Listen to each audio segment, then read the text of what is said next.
Assalomu alaykum do'stlar. 22-yanvar 2026-yil Amudaryo tumani Mang'it mol bozoridamiz. Necha so'm ayttirsak buni? Necha ayttirsiz? Necha ayttirsiz? 21 million ayttirgan. Necha so'rayapti bozor? 19 million so'm so'rayapti. 894. Nomer aytavering.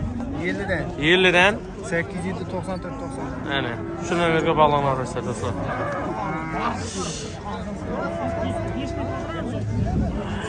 Necha bu o'jak? 13 million so'm. Necha so'rayapti bozor? So'radimi? 9 million 2 ga so'rayapti ekan do'stlar. Necha aytdirsiz aka siz? 16. 16. Ana 16 million. 14 million deysizmi? Ay savdodan istiyorsun. Savdodan istiyorsun.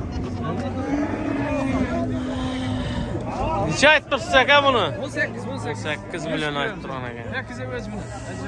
Ajoyib narsa. Necha so'radimi bozor? 15,5 so'rab turibdi. 15,5 million so'rab. Arada o'lcha. Savdodan istiyorsun. Bugün dostlar bozorda mal az. Kun so'q bo'lganga. Ancha aytdirsin so'ra bu. 17 so'm. 17 million ayttirgan ekan. So'radimi bozor? Necha so'rayapti? 14 million so'rayapti.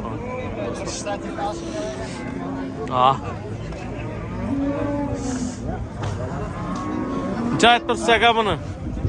18,5. 18,5. 18 aytaversa aka. 18. 18 million ayttirgan ekan. So'rayaptimi bozor aka? So'rayapti bu. Necha so'rayapti? 15,5 16. 15,5 million. Neyse 16. 16 million so'rayapti ekan. Bo'ylar bir on chiqib qoladi. Yebichuv yaxshi-ku, ha? Hakkında 100%.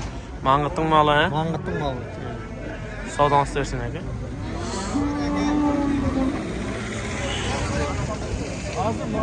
Necha aytdirsiz buni aka?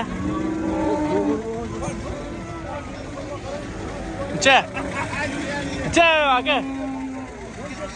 17 aytdirgan.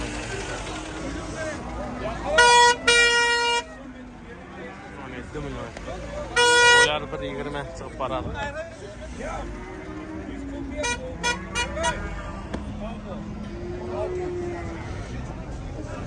Sizcha aytdirsiz aka uni?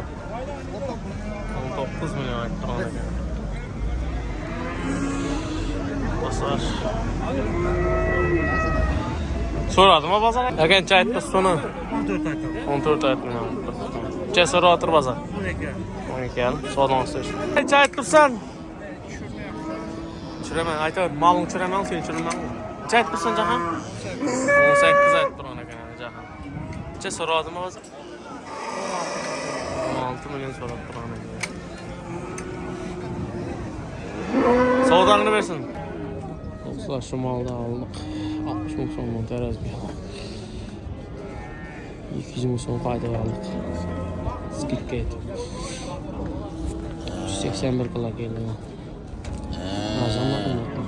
Do'stlar, shu moldan oldik Xaliyaga. 26 million 200 ming so'm bo'ldi. Semzan ajoyib. 440 kilo keldi teraza.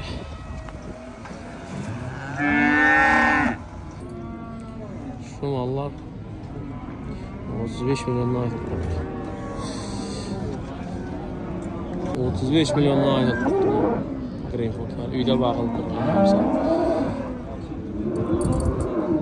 Baksan amma oladı, soysan amma oladı dedi.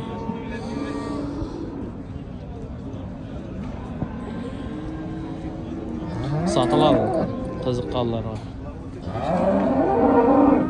Telefon numarlarını yazıp veririz. Komentarya var.